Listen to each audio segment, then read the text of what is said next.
오늘 함께 나눌 말씀의 제목은 결단하라라는 제목입니다. 그리고 그 결단은 자유를 향한 결단으로 나아가게 되기를 간절히 소망해 봅니다.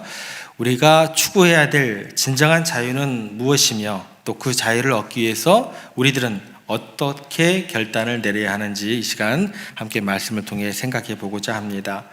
정신의학의 선구자이제 현대 정신의학의 아버지로 불리는 사람이 있습니다. 지그몬트 프로이드 박사님이십니다. 그분께서 수많은 정신질환과 습관성 문제로 고통받는 사람들을 위해서 과학적으로 접근을 하면서 또 심리적인 치유의 길을 개척한 위대한 인물로 평가를 받았던 사람 가운데 한 명입니다.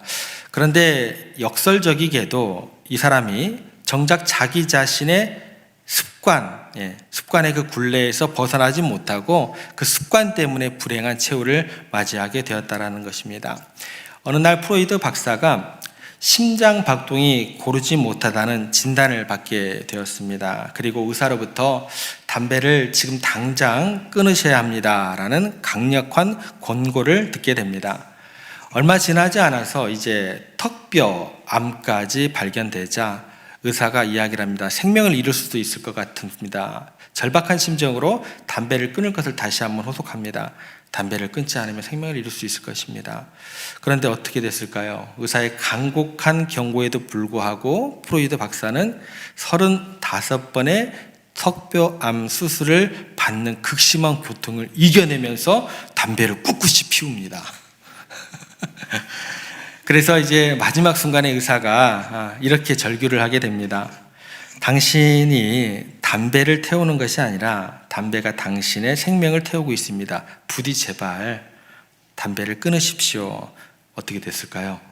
그런데 끝까지 습관의 그 죄사슬을 끊어내지 못한 프로이드 박사였습니다. 결국 프로이드 박사는 턱뼈 전체를 드러내는 수술을 받았고 또 담배를 끊지 못하는 그런 과정 가운데 안타깝게 죽음을 맞이하게 됩니다. 그가 했던 일은 뭐라고 그랬죠? 수많은 사람들의 정신적인 고통을 과학적으로 접근하면서 강박관념들, 습관의 문제를 치유하는 탁월한 능력을 지녔던 그런 박사였습니다.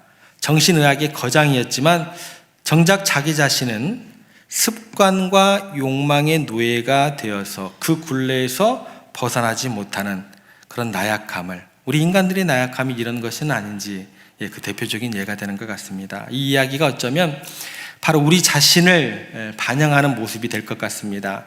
우리는요, 각자의 나름의 경험과 많은 지식들을 가지고 있습니다. 그리고 내가 가진 그 능력이 있어서 다른 사람을 도와줄 수 있는 능력도 있지만 정작 우리 자신의 삶 속에서 여러 가지 습관, 또 중독, 또 욕망이라는 그 사실에 묶여가지고 진정한 자유를 누리지 못하고 있는 것은 아닌지 이 시간 되돌아봤으면 좋겠습니다. 어제가 무슨 날이었을까요? 시간 가는 줄 모르시는구나. 봄이 됐어요. 어제 3월 1일이었어요. 어제 무슨 날입니까? 한 반절만 하시는구나. 3.1절이었습니다. 개인이나 단체나 나아가서 국가까지 자유를 박탈당하고 고난의 세월을 겪는 순간들이 역사 속에는 항상 존재합니다. 그런데 이러한 모든 구속으로부터 자유를 얻기 위해서는 그냥 얻어지지 않습니다. 중대한 결단이 따라가야 돼요. 그 결단으로 인해서 106년 전에 우리 선조들은 자유를 위해서 대한독립 만세를 외치셨습니다. 그리고 그 선조들의 뜨거운 자유에 대한 갈망과 숭고한 희생 덕분에 우리는 정치적인 자유를 얻었고 오늘날 풍요로운 삶과 영광스러운 대한민국의 오늘을 누리고 있습니다.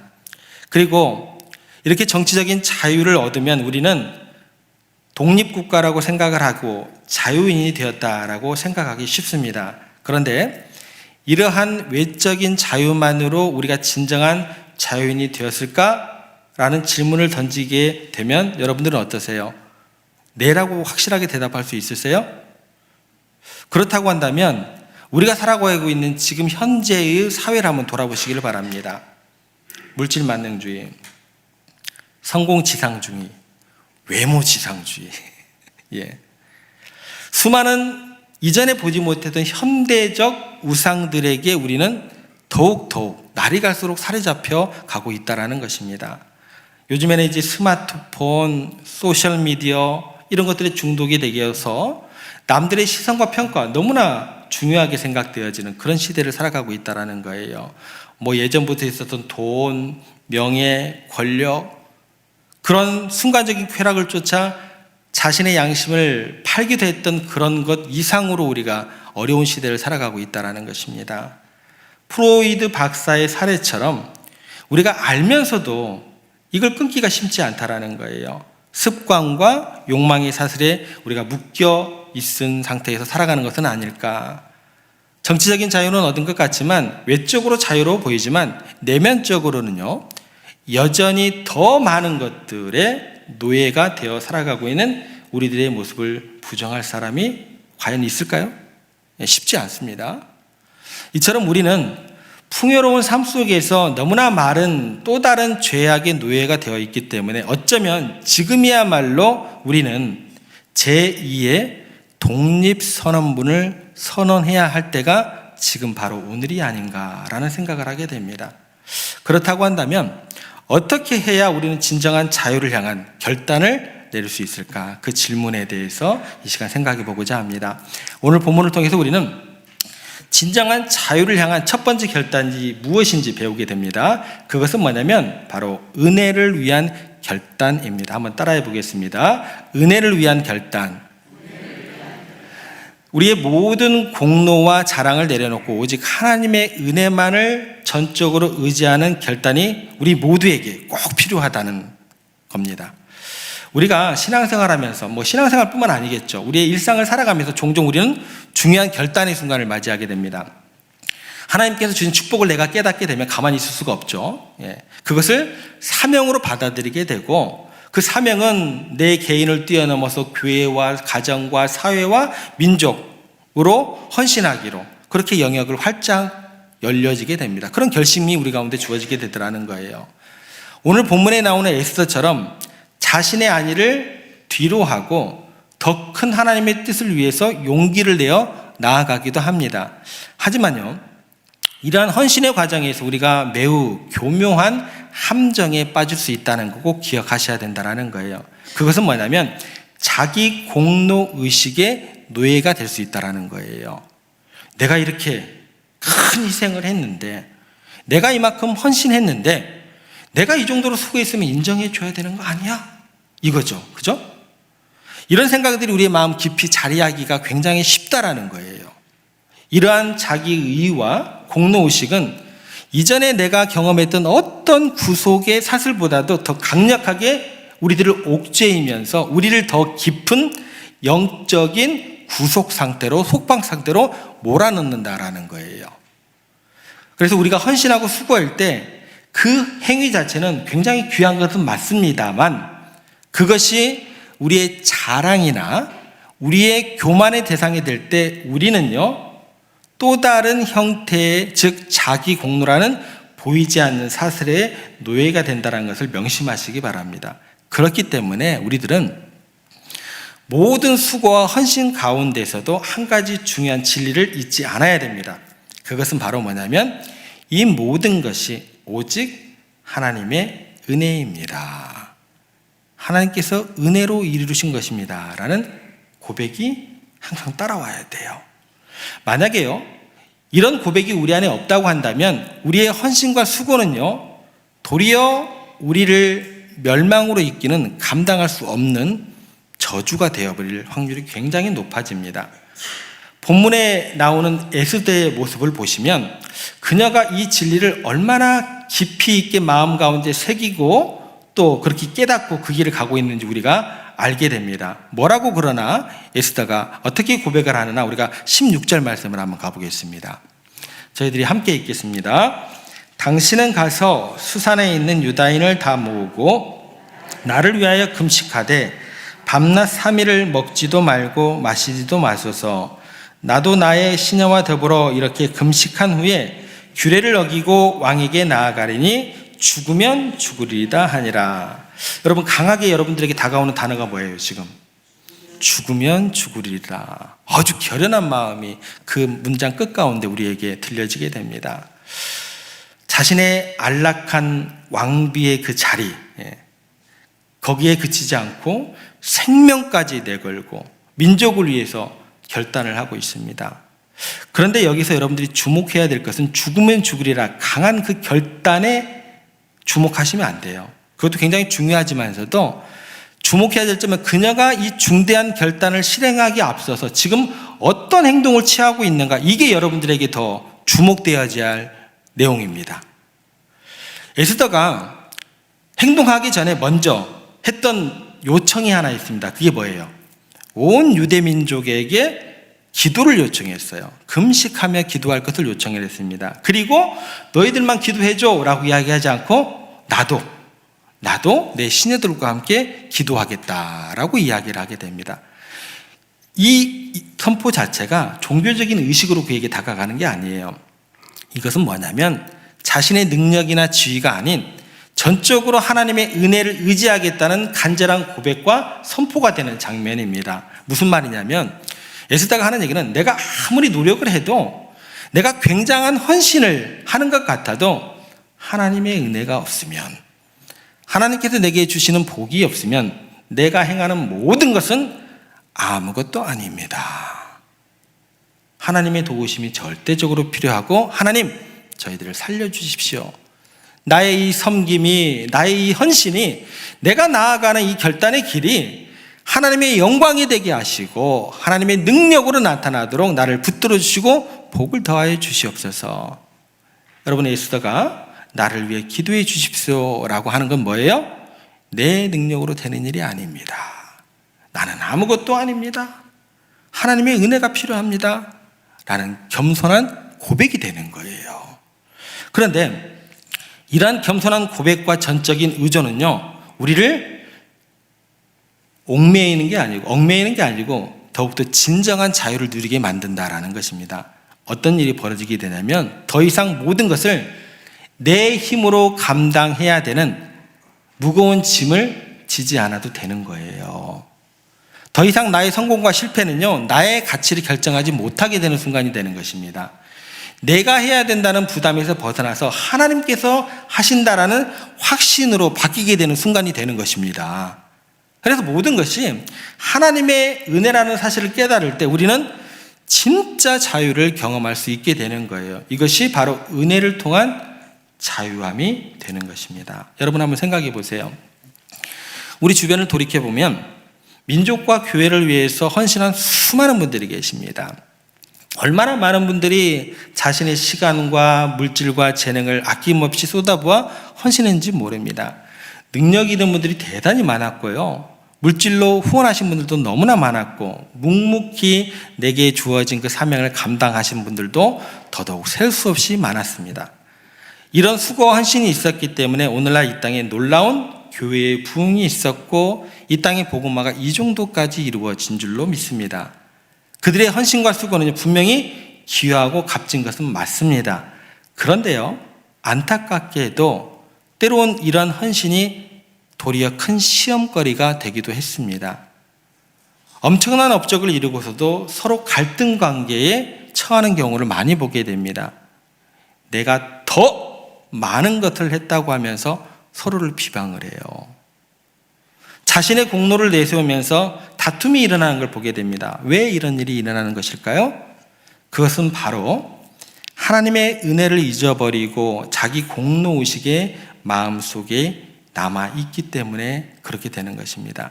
만약에 자기의가 조금이라도 남아있으면요, 그것은 반드시 우리를 속박하는 사슬이 되고 우리의 진정한 자유를 결코 누릴 수 없게 만드는 그 이유가 되게 됩니다. 에스더는요, 여기에서 확실하게 알고 있었어요. 자신의 지위나 능력이 아닌 오직 하나님의 은혜가 절대적으로 필요한 걸 알았습니다. 그래서 지금 유대인들에게 뭐라고 이야기를 하냐면 우리가 함께 금식하며 하나님의 은혜를 구합시다 라고 이야기를 하는 겁니다. 여러분, 우리들이 나라와 민족을 위해서 혹은 교회와 사회를 위해서 한마디 말을 꺼내기 전에 우리 믿는 사람들은요, 1000번의 무릎 꿇는 기도가 먼저 선행되어야 합니다.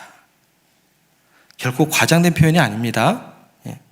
기도 없이 행동으로 옮겨진 그 열심이라는 것은요, 결국 교만함으로 나를 이끌게 되는 것이고, 그 교만함의 열매는 분열로 나타나게 되는 거예요. 교회를 위해서, 민족을 위해서 뭔가 지적하고 뭔가를 바꾸려고 하기 전에 여러분 새벽을 깨워서 기도하셔야 되고, 하나님의 은혜를 간절히 구한 다음에 비로소 한마디 조심스럽게 선포해야 되는 것입니다. 기도가 없는 모든 수고와 헌신은요, 결국 우리 자신의 시험거리로 다가오게 됩니다. 왜요? 내 의만 드러내는 꼴이 되기 때문에 나도 의, 저 사람도 의, 저 사람도 의, 어떻게 돼요? 다툼이 끊이질 않고 시험만 연속될 수밖에 없게 되는 거예요. 특별히 이 땅의 교회의 지도자들, 이 부분을 깊이 생각해야 됩니다. 오직 하나님의 은혜밖에 없습니다. 그렇게 하나님께 기도하며 나아가야 된다라는 것입니다. 독립운동 하루 전날이었습니다. 유관순 열사가 자기 고향인 매봉산에 올라가서 봉화를 올리기 전에 기도문을 작성하고 그 기도문을 붙들고 하나님 앞에 이렇게 기도를 합니다. 오 하나님이시여, 이제 시간이 임박하였습니다. 원수들을 물리쳐 주시고 이 땅의 자유와 독립을 허락하여 주시옵소서. 내일 거사할 각 대표들에게 더욱 용기와 힘을 더하여 주시고 이로 말미암아 이 민족이 행복한 나라가 되게 하여 주시옵소서. 주여 같이 하여 주시고 이 소녀에게 용기와 힘을 더하여 주시옵소서. 대한독립 만세, 대한독립 만세. 1919년 3월 31일 음력 2월 금음에 매봉에 기도하며 적어놓은 기도문이라고 합니다. 유관순 열사가 자기 목숨을 걸고 뛰쳐나갔어요. 그런데 그 뛰쳐나가는데 그 시작은 뭐였어요? 기도였습니다. 자신의 용기나 힘이 아니었어요. 하나님의 도우심을 구했습니다. 이게 진정한 헌신의 모습이 되는 것입니다. 자신의 공로가 아닌 하나님의 은혜를 위한 결단이었다라는 거예요. 여러분, 인간들이요, 아무리 완벽하게 계획하고 내가 능력이 있다고 그렇게 생각할지라도 만약에 무릎 꿇고 기도하지 않으면요, 그 순간 하나님을 대적하는 꼴이 되는 거예요.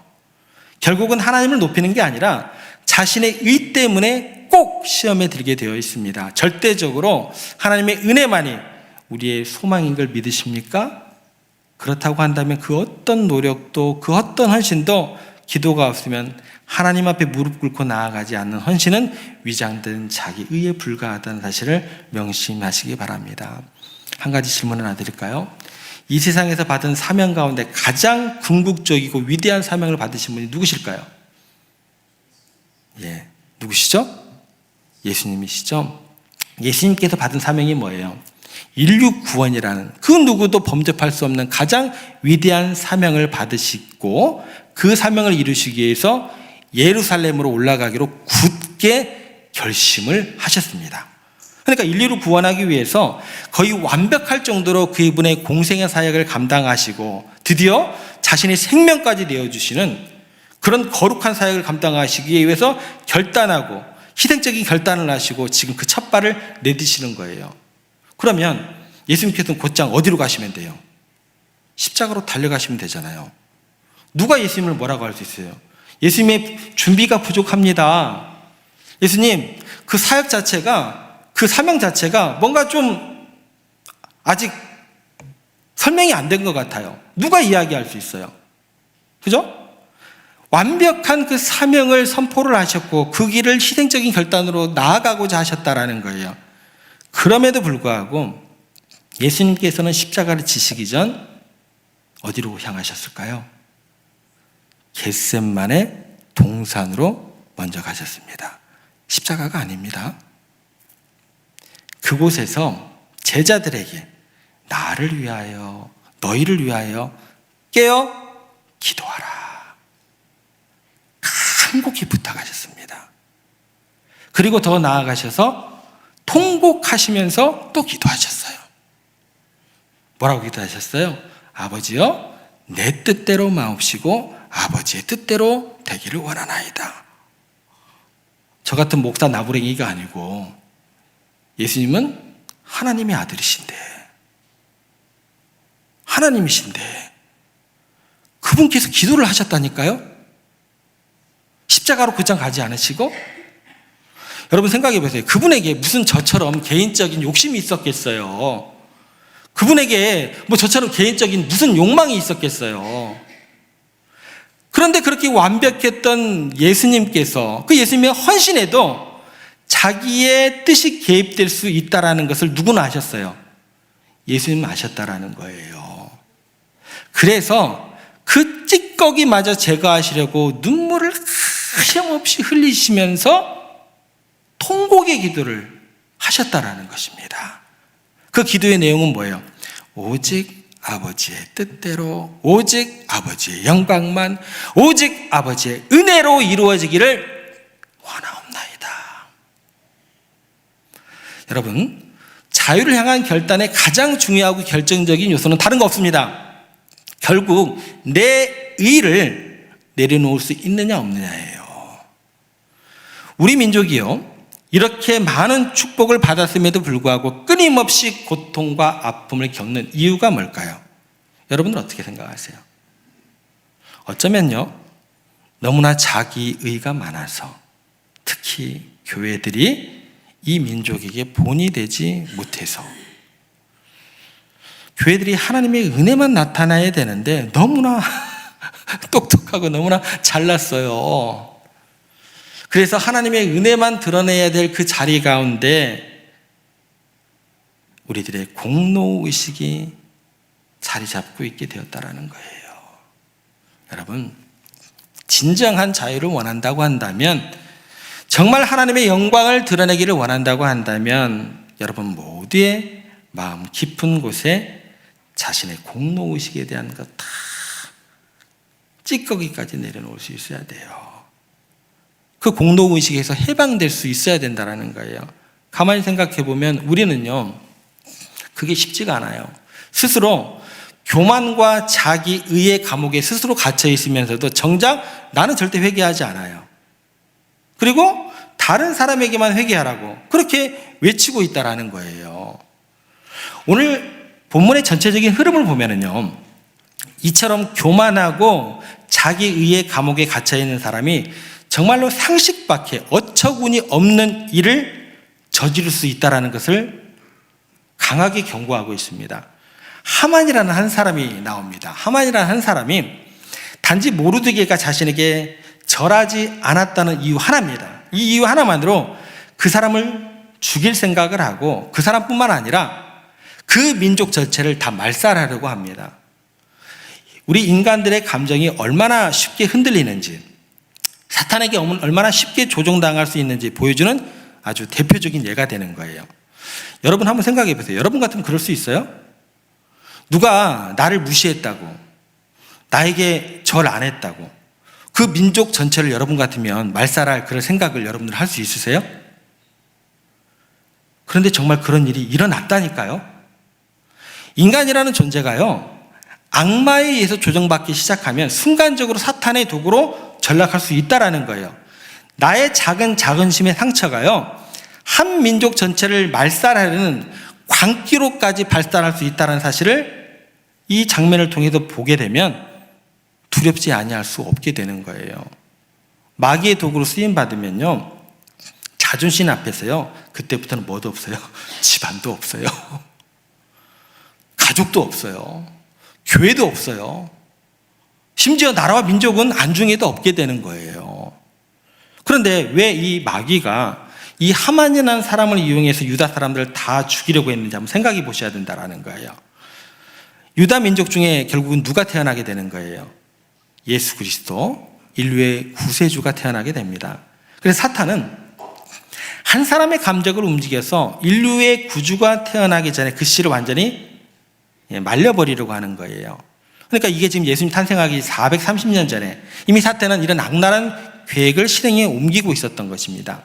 이거를 역사를 거슬러 올라가게 되면 이런 사탄의 전략은 더욱더 분명하게 드러나게 됩니다.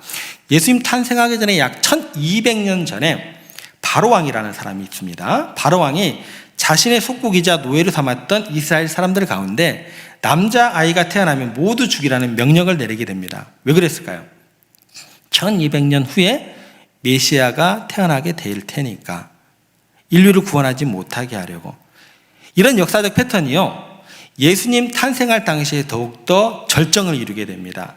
예수님이 태어날 때 왕이 누구냐면 헤롯 왕이 있었습니다. 헤롯 왕이 어떤 명령을 내리게 되냐면 베들레헴과 그 주변 지역의 2살 아래의 사내 아이를 모두 죽이라는 충격적인 명령을 내리게 됩니다. 한 나라의 왕이 다른 나라 백성들도 아니고 자기가 다스리는 백성의 어린 자녀를, 그것도 피덩이들을, 2살 아래의 아이들을 모두 죽이라는 명령을 내렸다라니까요. 어떻게 왕이 그럴 수 있느냐는 거예요. 자기 권력욕 때문에 그런 일을 자행하게 되는데, 그것은 사실은 왕 개인의 문제가 아닙니다. 사탄이 그 왕의 마음을 강력하게 움직이고 있었던 거죠. 저라고 뵐 수 있을까요? 우리라고 뵐 수 있을까요? 마찬가지예요. 우리도 역시 내 욕망과 자기 중심적인 생각에 얽매여 살아가면 언제든지 이렇게 사탄의 도구로, 노예로 전락할 수 있다는 거예요. 그러므로 우리가 예수님처럼 철저히 자기를 부인하고 하나님의 뜻만을 구하는 삶을 살아가야 한다라는 것입니다. 여러분, 여러분의 감정, 여러분의 경험, 여러분의 생각 너무 의지하지 마세요. 매일 아침 우리의 불완전한 감정, 어리석은 생각 주님께 맡기고 성령님의 섬세한 인도하심을 우리가 구해야 한다라는 것입니다. 이것이야말로 사탄의 강력한 영향력에서 벗어나는 유일한 길이고 진정한 자유에 이르는 참된 길이 된다라는 것입니다. 여기서 그치면 안 돼요. 자, 조시는 분도 다 일어나세요. 일어나세요. 굉장히 중요한 이후의 얘기까지 기억하셔야 됩니다. 뭐냐면 오늘 우리가요, 마지막으로 더욱 중요하게 기억해야 될 사실은 뭐냐면 우리가 겪었던 고난을 단순히 부정적으로만 바라볼 것이 아니라는 거예요. 오히려 특별한 고난이 있는 민족에게는요, 하나님의 특별한 계획이 숨겨져 있다는 사실까지 기억하셔야 돼요. 하나님께서 더 꿈을 가지고 계시기 때문에 때로는 고난을 허락하신다라는 것을 믿으셔야 한다는 거예요. 이스라엘 역사를 한번 보겠습니다. 왜 이토록 이스라엘이 많은 고난의 역사를 겪어야 했을까요? 그 이유는 간단합니다. 그들을 통해서 인류의 구원자이신 예수 그리스도가 오실 것이기 때문이다라는 거예요. 그렇기 때문에 사탄이 이거를 가만둘 수 있어요, 없어요? 없는 거예요. 너무나 잘 알았기 때문에 이스라엘 민족을 더욱더 끈질기게 강하게 공격을 하는 일이 벌어지게 된다는 거예요. 이러한 관점에서 여러분 각자의 상황을 한번 되돌아보시기 바랍니다. 여러분 개인에게 지금 고난이 있으실 거예요. 예상치 못한 어려움이 닥쳐올 수도 있으실 거예요. 사탄의 시험과 유혹이 끊임없이 여러분들 찾아올 때도 있습니다. 그런데요, 이러한 고난들이요, 결코 우연이 아니다라는 거예요. 어쩌면 여러분 가문에, 이 땅의 교회 가운데 장차 이 민족의 희망이 될 위대한 하나님의 사람들이 나올 수 있기 때문이에요. 우리 대한민국이 이토록 수많은 고난의 역사를 겪어온 것도 하나님께서 이 민족을 통해서 이 혼란한 시대를 구원하고 나아가 온 세계를 구원할 위대한 사명자들을 배출할 것이라는 하나님의 굳건한 믿음이 있기 때문에 사탄이 우리를 흔든다라는 거예요. 사탄은 이런 하나님의 원대한 계획을 너무나 잘 알기 때문에 우리 민족을 그저 그렇게 가만히 내버려 두지 않는다라는 거예요. 여러분, 더 큰 사명이 있는 곳에요, 언제나 더 큰 시험과 유혹이 그림자처럼 따라오는 거예요. 그러므로 여러분 이제 결단하시기를 바랍니다. 주님, 오늘부터 제가 참된 자유를 누리기를 원합니다. 주님, 저의 좁은 자아로부터 자유롭게 하여 주시고 주님과 이웃을 위해 가까이 희생할 수 있는, 기꺼이 희생할 수 있는 용기를 허락하여 주시옵소서. 부디 저를 축복의 노예가 되게 하지 마시고 주님께서 주신 축복을 오히려 사명으로 변화시키게 하여 주시옵소서.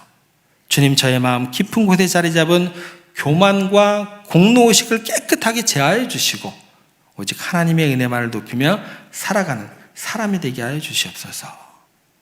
이러한 간절한 기도를 통해서 새로운 독립선언문이 여러분 마음 깊은 곳에서부터 힘차게 울려 퍼져야 할 것입니다. 오늘 우리가 진정으로 회개하고 하나님께 나아가고 우리와 교만함과 의를 겸손히 내려놓는다면 우리를 통해서 우리 가정과 지역과 사회가 변화될 줄로 믿습니다. 그리고 우리의 후손들을 통해서 이 민족은 놀라운 하나님의 복을 받게 될 것이고 나아가 대한민국은요 순수하고 숭고한 희생전시를 통해서 온 세계가 구원받는 놀라운 역사를 반드시 이루게 될 줄로 믿습니다. 이것이 하나님께서 우리 민족에게 특별히 맡겨주신 거룩한 사명이며 변치 않는 약속이 될 줄로 믿으시기를 바랍니다. 이 사명과 약속 붙드시고 거룩한 사명을 향해서 이번 한 주 그렇게 성령 하나님과 힘차게 출발하는 여러분들이 되시기를 주님의 이름으로 축복합니다.